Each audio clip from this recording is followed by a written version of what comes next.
moving on, we have a question from Noah. Noah's asking about time blocking. He says, how do you time block plan within a company culture that's apt to throw a meeting on your calendar if it's marked as free?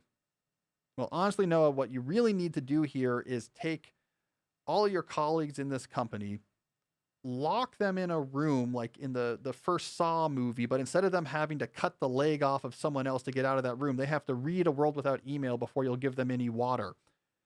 And I think then you'll solve your problem, because I hate these type of cultures. It's a huge issue and I feel your pain. Let's just start there. So long term, that's going to be your solution is, of course, you want to change this culture. This is a ad hoc, on-demand, haphazard approach to work. It's the hyperactive hive mind personified. It's an approach to work where you just rock and roll. Oh, I want to do this. Let's get a meeting on the books. Let's shoot an email to this person. Let's grab this person by Slack. What about that? I don't know. Let's just jump on and have a meeting. Let's do a call. Let's circle around on this. Let's circle back. Let's jump on. Whatever the different terminology is, right? Just grabbing time and attention on demand, haphazardly as needed, to advance whatever it is that you're working on or interested in with the minimal amount of overhead for you. We know that this does not scale when you apply this approach to a whole organization. What you get out of it is a fraction of the potential output.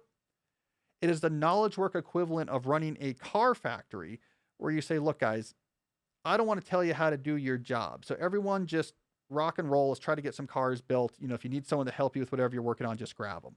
Yeah, you would produce some cars, but Henry Ford is going to outproduce you 1,000 times. All right, so that's long-term solution. Short-term, there are some hacks, we can call them, that help you get a little bit more breathing room in this culture while you're still waiting for the culture itself to change. Both of the hacks I'm going to suggest for you revolve around protecting time on your shared calendar so that it can't be grabbed for meetings. And there is a proactive and reactive way to doing this, because you can't just block off all of your free time. So the proactive approach is block off some time to protect yourself. You can't block off all of your free time. If you block off all of your free time, there's no time left for any meetings in a work culture like you work in. People aren't going to tolerate that. So I don't want to give you this false hope of like, just take all your time and block it off so people can't bother you with meetings. So block off some. Okay, I know I have this hour and these 2 hours. I know what I'm doing in those 2 hours and it's protected. So at least my biggest deep work priorities get progress made on. But you also have to leave a lot of time free for the meetings that still have to happen. Now, here's where things get tricky.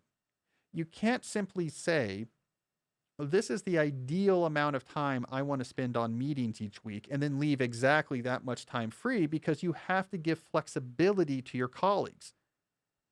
They need to have options because their schedule is different than yours, and you have to find times that works for everyone. So yes, you can proactively block off some blocks.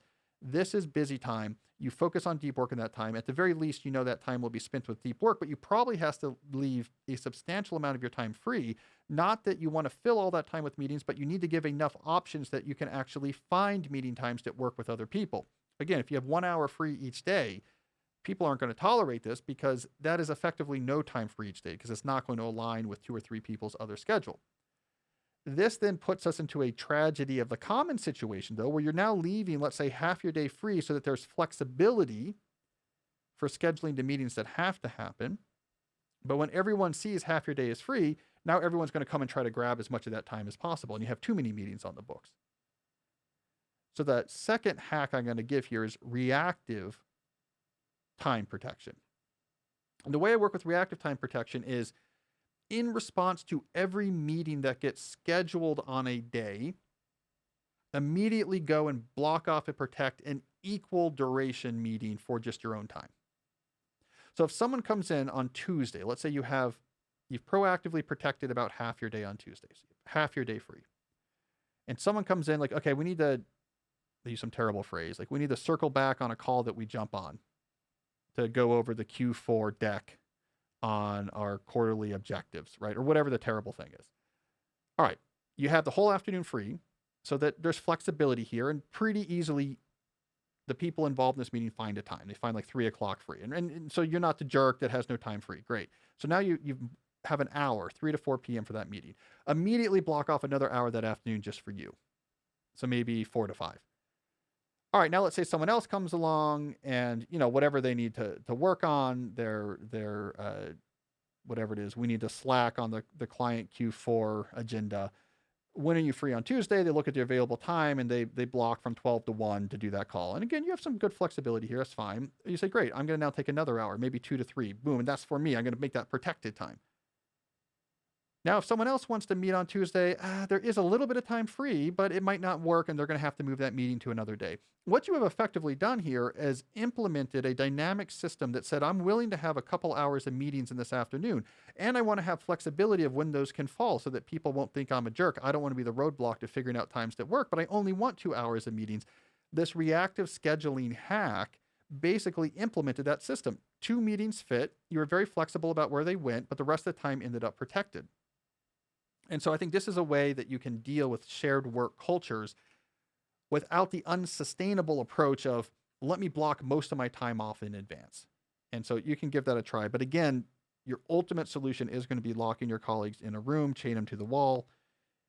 They have to answer a 10-question detailed quiz correctly about a world without email before you're going to turn on the light and let them out.